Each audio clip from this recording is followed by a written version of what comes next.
We are used to grabbing whatever plastic bear is on sale at the grocery store. But by treating honey as a single, generic syrup, we miss out on a spectrum of 11 completely distinct botanical varietals. When you look past the standard aisle, you're hit with jars ranging from $5 to $50. The challenge is knowing which specific jar actually matches your culinary routine, so you don't end up pouring an expensive artisanal honey into a cup of tea that completely masks its flavor. This is the decision tree we'll use to map out your options. We categorize them by flavor profile, suitability for culinary pairings, and extreme harvest methods. Buying the same generic jar for every situation limits your results.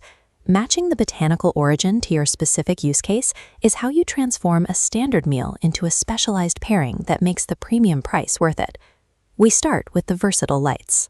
These honeys are prized because they sweeten a dish without overpowering the primary ingredients. Clover honey is the most common variety in North America because white and yellow clover flowers grow practically everywhere across the US and Canada.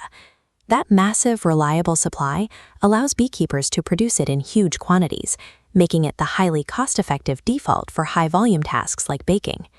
Then there's Acacia honey. It has an unusually high fructose content compared to other varieties.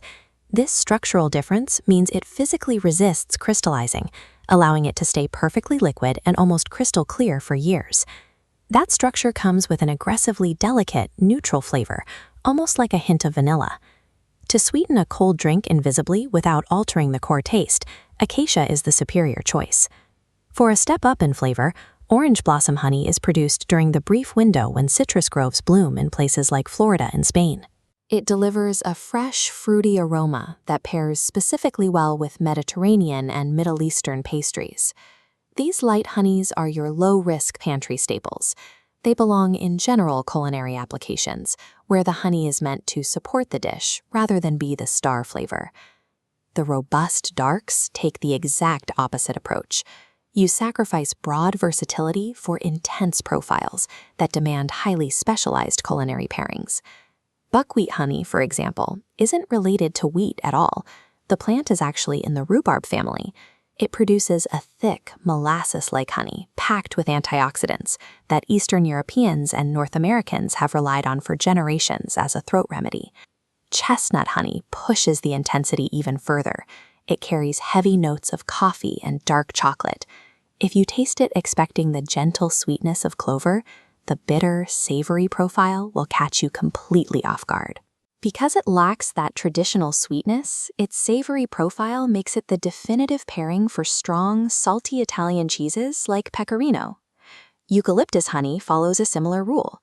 Common in Australia and California, it brings a distinct herbal, slightly menthol flavor that acts as a strong counterbalance to rich meats on high-end charcuterie boards. These dark honeys function more as specific culinary tools than general-purpose syrups. While they would easily overwhelm a delicate cup of tea, that same intensity is what allows them to hold their own against the heavy salt and fat of a charcuterie board. Our third category moves into the wildcards and the medicinal. These are high-intent purchases driven by unique regional traditions and specific physical health claims. Wildflower is the catch-all term for honey drawn from multiple nectar sources rather than one plant. Whatever happens to be blooming in the local area dictates the result, meaning a jar from Texas will taste completely different from one in Vermont, creating total batch-to-batch unpredictability. For specific health outcomes, Manuka honey is made exclusively from the Manuka bush in New Zealand. Its extremely high price is driven by a compound called methylglyoxal, which gives it proven antibacterial properties that regular honey simply lacks. In Eastern Europe, linden or basswood honey offers a fresh, woodsy, minty flavor. It is sought after there as a traditional remedy for colds and insomnia. Further north, heather honey is sourced directly from the expansive purple moorlands of Scotland and Scandinavia. What sets heather honey apart physically is its incredibly thick, gel-like texture. It is so dense that it stubbornly resists flowing, forcing beekeepers to use highly specialized equipment just to extract it from the comb. These medicinal and wildcard options require the highest consumer intent. Their polarizing tastes mean you are actively investing in either a specific health outcome or a highly specific regional terroir. The final category commands the highest price tags on the market, driven entirely by extreme physical environments and artificial scarcity. Tupelo honey comes from white Ogeechee tupelo trees in the swamps of the southern U.S. Those trees bloom for only about 3 weeks every spring, creating a radically narrow supply chain. To capture that incredibly brief bloom, beekeepers must build physical platforms directly over the swamp water.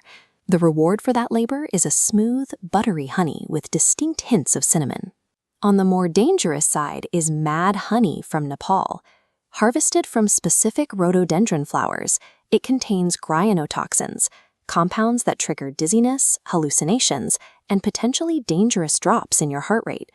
What makes it even rarer is its physical inaccessibility.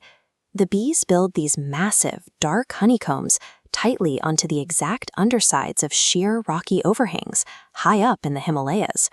To secure the harvest, Nepalese cliff hunters literally dangle from rope ladders on the rock face, making it one of the most perilous crops to extract. These extreme harvest honeys cross the line from standard culinary ingredients into pure novelty and thrill-seeking, demanding a maximum budget for a high-risk experience. This matrix shows exactly how to navigate these options without wasting your money. We map flavor on the horizontal axis from mild to savory, and cost on the vertical axis for everyday budget to rare premium. Clover and Acacia land squarely in the bottom left. They are your budget-friendly, mild staples meant exclusively for baking and sweetening everyday drinks. Move to the bottom right and you find chestnut and eucalyptus. These remain accessible in price, but their intense flavors mean they should be strictly reserved for charcuterie and savory cooking. At the highest peaks of the cost axis are Manuka, Tupelo, and Mad Honey. This is the ultra-premium tier. Only buy these if you have a specific medical application or you are hunting for extreme rarity. To get the most out of your kitchen, you must move past the single jar approach and select 2 or 3 honeys that specifically complement the foods you already eat.